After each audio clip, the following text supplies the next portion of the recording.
It is a fact that serving as a district leader in Toastmasters is a lot of hard work. There are consolations though.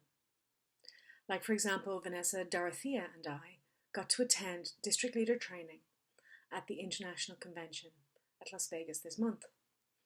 And as part of that convention, there are elections for board members.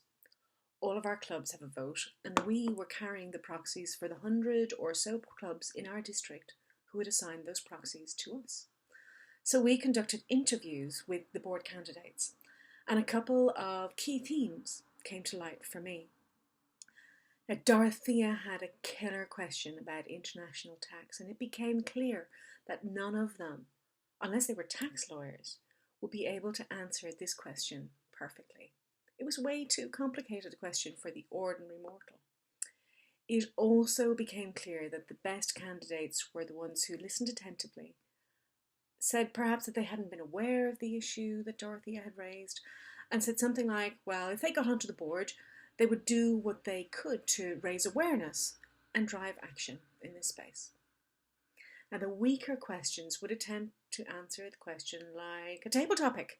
Just say something, anything, and give the impression that you know something about this topic. For us in the end, it came down to the question of integrity. Am I going to say anything to get myself elected, or am I going to be honest about what I know and what I don't know? So then we went on to my question, which was about which challenge they would seek to address when they were on the board. Now, I've discovered over the years that there is a fairly standard answer to this question that goes something like this. I don't know which committee I'm going to be part of when I get elected, so I don't know which issues I will get to address. Now, I have to admit that I have over the years been fairly frustrated with this question. If they don't know what they want to do, why should we vote to them for them to be on a board that leads 330,000 members in 135 countries all over the world? So I discussed this with a few people, and in the end it was something that International President Mohammed Murad said that would help me work it out.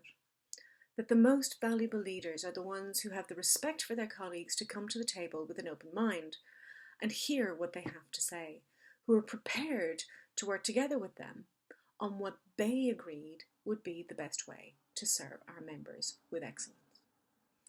It wasn't about the people who wanted to dominate with the best ideas, who wanted to be our leaders.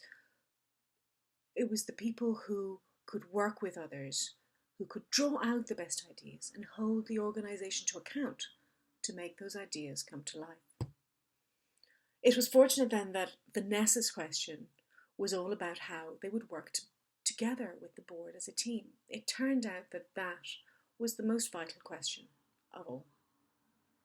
So perhaps when we're next thinking about our next club meeting, our next club officer meeting, area council, district executive council, whichever group it is, let's not think on our own agenda and passions, but on how we can work with the others to hear what they have to say and to collaborate to serve our members together.